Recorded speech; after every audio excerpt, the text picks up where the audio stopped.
ഒരു കാലത്ത് കേരളത്തിലെ പ്രമുഖമായ രാഷ്ട്രീയ പ്രസ്ഥാനങ്ങളിൽ മുൻനിരയിലായിരുന്നു CPI. സംസ്ഥാനത്തിന്റെ ഭരണസിരാ കേന്ദ്രങ്ങളിലേക്ക് ഒരു പിടി പ്രഗത്ഭരെ CPI സംഭാവന ചെയ്തിട്ടുണ്ട്. കേരളത്തിന്റെ സാംസ്കാരിക മുന്നേറ്റത്തിനും CPI നൽകിയ സംഭാവനകൾ ചെറുതല്ല. യഥാർത്ഥ ഇടതുപക്ഷം എന്ന ബ്രാൻഡിലേക്ക് ഒരു വ്യാഴവട്ടക്കാലമത്രയും ഇവിടെ നിലകൊണ്ടതും CPI ആയിരുന്നു.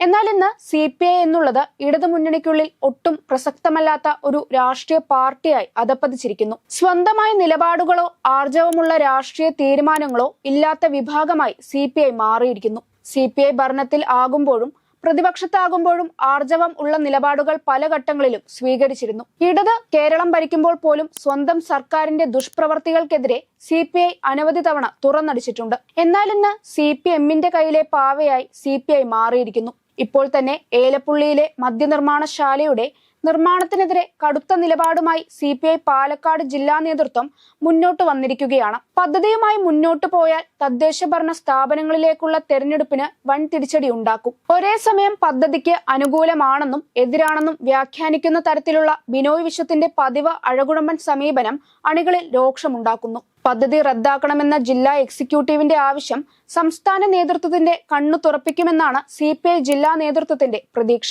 മുൻ പ്രതിപക്ഷ നേതാവ് രമേശ് ചെന്നിത്തല ഏലപ്പുള്ളി സന്ദർശിച്ച് സമരപ്രഖ്യാപനം നടത്തിയ ദിവസം തന്നെയാണ് ഭരണമുന്നണിയിലെ രണ്ടാമത്തെ കക്ഷിയുടെ ജില്ലാ നേതൃത്വം പദ്ധതിക്കെതിരെ രംഗത്ത് വന്നത്.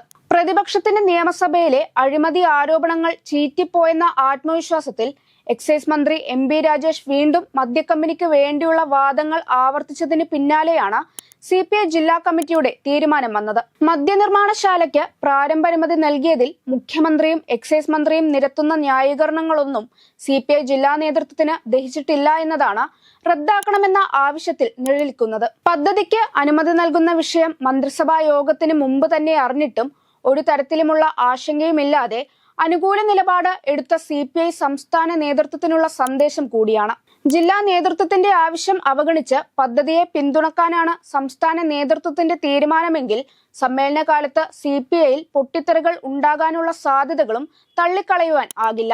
വൻകിട മദ്യനിർമ്മാണശാലയ്ക്ക് നൽകിയ അനുമതി വിവാദമായ ആദ്യ ദിവസങ്ങളിൽ മൗനം പാലിച്ച CPI സംസ്ഥാന സെക്രട്ടറി ബിനോയ് വിശ്വം എക്സൈസ് മന്ത്രി പാർട്ടി ആസ്ഥാനത്തെത്തി കൂടിക്കാഴ്ച നടത്തിയെന്ന വിവരം പുറത്തുവന്ന ശേഷം മാത്രമാണ് പ്രതികരിക്കാൻ സന്നദ്ധമായത്. തങ്ങളുടെ പാർട്ടി വികസനത്തിന് എതിരല്ലെന്നും എന്നാൽ വികസനത്തിന്റെ പേരിൽ കുടിവെള്ളം മുട്ടിക്കരുതെന്നുമായിരുന്നു ബിനോയ് വിശ്വത്തിന്റെ പ്രതികരണം.